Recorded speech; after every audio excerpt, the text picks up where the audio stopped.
मैं मानता हूं महाराष्ट्र की बहुआयामी प्रगति का अगर कोई पहला नायक है तो वो है यहां का किसान।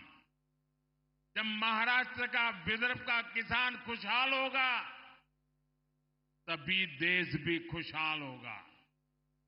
इसलिए हमारी डबल इंजन सरकार मिलकर किसानों की समृद्धि के लिए काम कर रही है।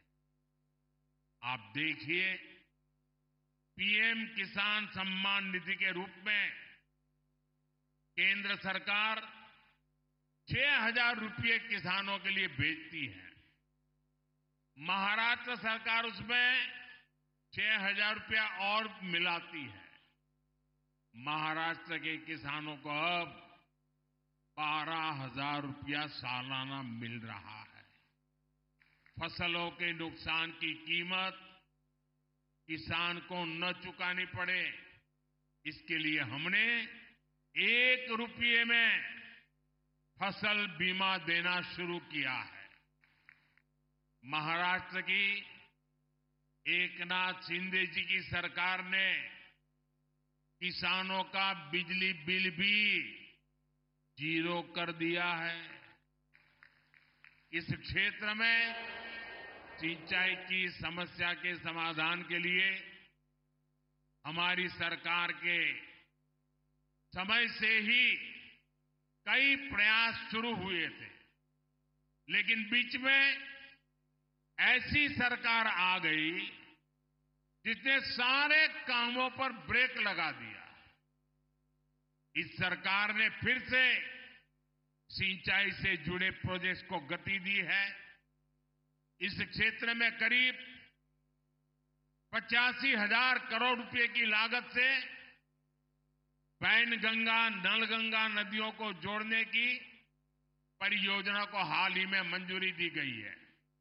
इससे नागपुर, वर्धा, अमरावती, यवतमाल, अकोला, बुल्डाना, इन 6 जिलों में 10 लाख एकड़ जमीन पर सिंचाई की सुविधा मिलेगी। साथियों, हमारे महाराष्ट्र के किसानों की जो मांगे थी उन्हें भी हमारी सरकार पूरा कर रही है।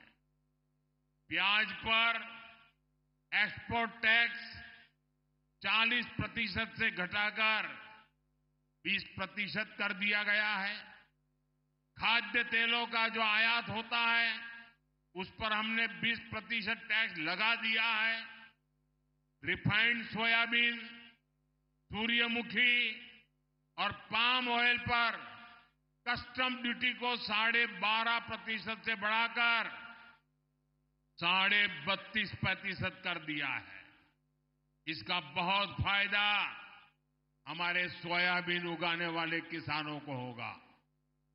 जल्द ही इन सब प्रयासों के परिणाम भी हमें देखने को मिलेंगे, लेकिन इसके लिए हमें एक सावधानी भी बरतनी होगी। जिस कांग्रेस पार्टी और उसके दोस्तों ने किसानों को इस हालत में पहुंचाया, बर्बाद किया, हमें उन्हें फिर मौका नहीं देना है। क्योंकि कांग्रेस का एक ही मतलब है झूठ, धोखा और बेईमानी। इन्होंने तेलंगाना में चुनाव के समय किसानों से लोन माफी जैसे बड़े बड़े वादे किए, लेकिन जब इनकी सरकार बनी तो किसान लोन माफी के लिए भटक रहे हैं। कोई उनकी सुनने वाला नहीं है। महाराष्ट्र में हमें इनकी धोखेबाजी से बचकर रहना है।